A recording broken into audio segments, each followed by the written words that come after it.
पुरचा पुरचा cut मरे कबून।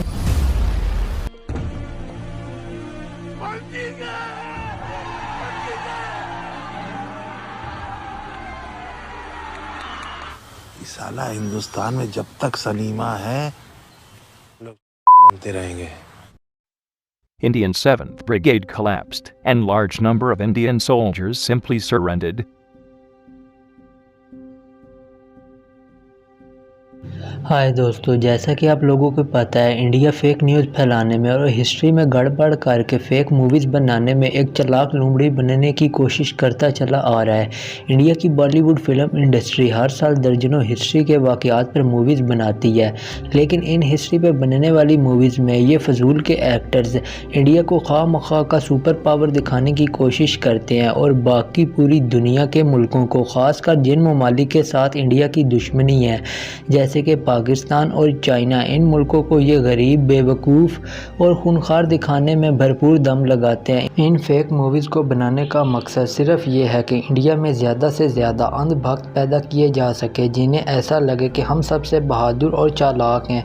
और हम पूरी दुनिया पे हुक्मरानी करते चले आ रहे हैं। जो हकीकत में इंडिया की हिस्ट्री है उसे हमेशा इंडियन हुकूमतें अपनी भोली भाली आवाम से छुपाती चली आ रही हैं। जिस सच्ची इंडियन हिस्ट्री को पूरी दुनिया जानती है और कुछ इनके अपने पढ़े लिखे लोग भी जानते हैं कि किस तरह हमेशा दूसरी बाहर से आने वाली कौमें हिंदुस्तान के जालिम राजाओं की ठुकाई करती रही, लेकिन खुशफहमी में रहने वाले ज़हनी अय्याश लोग और अंधभक्त जो इंडियन हिस्ट्री को जानते ही नहीं, वो ऐसी मूवीज़ को देखने के लिए टूट पड़ते हैं। यही वजह है कि ये प्रोपेगेंडा मूवीज़ बहुत ज़्यादा बिजनेस करती हैं। तो जब ये बॉलीवुड के फजूल एक्टर्स 3-4 फ्लॉप मूवीज़ बना लें तो फिर ये हिस्ट्री को तोड़ मरोड़ कर झूठ पर मबनी देशभक्ति वाली मूवीज़ बनाते हैं, क्योंकि दोस्तों इंडिया में झूठ और देशभक्ति बहुत बिकती है। और साथ ही दोस्तों, इन प्रोपेगेंडा मूवीज़ बनाने पर इंडियन सरकार इन एक्टर्स को बहुत भारी रकम भी देती है, जिस बात का खुलासा कुछ ही दिन पहले नसीरुद्दीन शाह ने भी किया था। एक मूवी जिसका नाम 72 आवर्स है, वो भी इन प्रोपेगेंडा मूवीज़ में शामिल है, जो 1962 की चाइना इंडिया की जंग पर मबनी है। इस मूवी में चाइनीज़ रेड आर्मी को लूज़र और भारतीय आर्मी को फातेह के तौर पर दिखाया गया, जबकि हकीकत इसके एकदम मुख्तलिफ है। दोस्तों, बात है 1959 की, जब इंडिया एक तरफ चीनी हिंदी भाई भाई का नारा लगा रहा था और दूसरी तरफ चाइना के खिलाफ तिब्बत के बागियों को हथियार सप्लाई करने में भी मसरूफ़ था।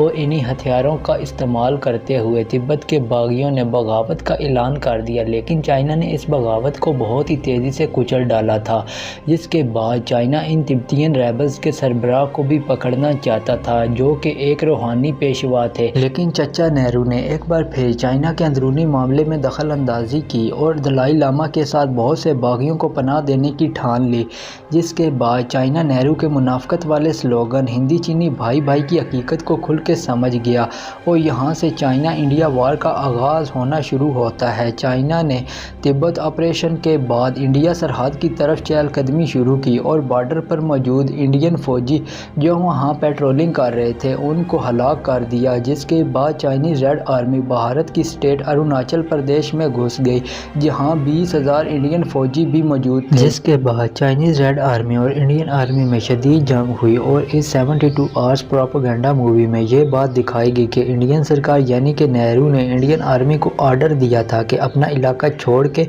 वापस आ जाओ, क्योंकि नेहरू बहुत शांति वाले इंसान थे।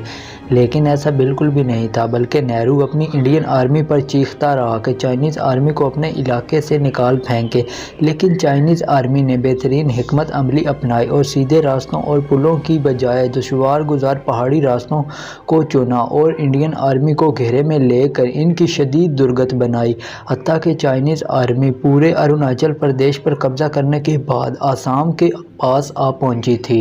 इस दौरान हज़ारों इंडियन फौजी मारे गए, हज़ारों ने सरेंडर कर दिया और हज़ारों जान बचाने के लिए भूटान भाग गए थे। लेकिन इस मूवी में तो यह बताने की कोशिश की गई कि इंडियन सरकार अपनी भारतीय फ़ौज को पीछे हटने का ऑर्डर देती रही, लेकिन फिर भी इंडियन फ़ौज नहीं मानी कि हम अपनी भारत माता ज़मीन पर चाइना का कब्ज़ा मंजूर नहीं करेंगे। और फिर इनको गुस्सा आ गया और चाइना को इन्होंने शापर बना डाला। ساتھ ہی اس مووی میں یہ بھی دکھایا جاتا ہے کہ انڈین فوجی جو اس مووی کا ہیرو ہے جسونت سنگھ راوت، وہ بہت ہی بہادری سے چائنیز آرمی سے لڑتا ہے اور پھر اکیلے یہ ہزاروں کو مار ڈالتا ہے۔ اور ایک مزے کی بات کہ اس جنگ کے دوران کہیں سے جسونت سنگھ راوت کی محبوبہ بھی آ جاتی ہے جو چائنیز آرمی کو دھول چٹا دیتی ہے، اور پھر یہ دونوں مل کر ایسی تباہی مچاتے ہیں کہ چائنیز آرمی کانپ اٹھتی ہے اور بھاگ نکلتی ہے۔ یہ سب دیکھ کے بہت ہی مزاحیہ سا لگتا ہے۔ اگر یہ کوئی کامیڈی مووی ہوتی تو پھر تو کوئی پرابلم نہیں تھی، لیکن حیرانگی اس بات کی کہ یہ سب کچھ ایک جنگ کی ہسٹری مووی میں دکھایا گیا، ساتھ ہی یہ بھی بتایا گیا کہ یہ مووی سچی گھٹنا پر آدھارت ہے۔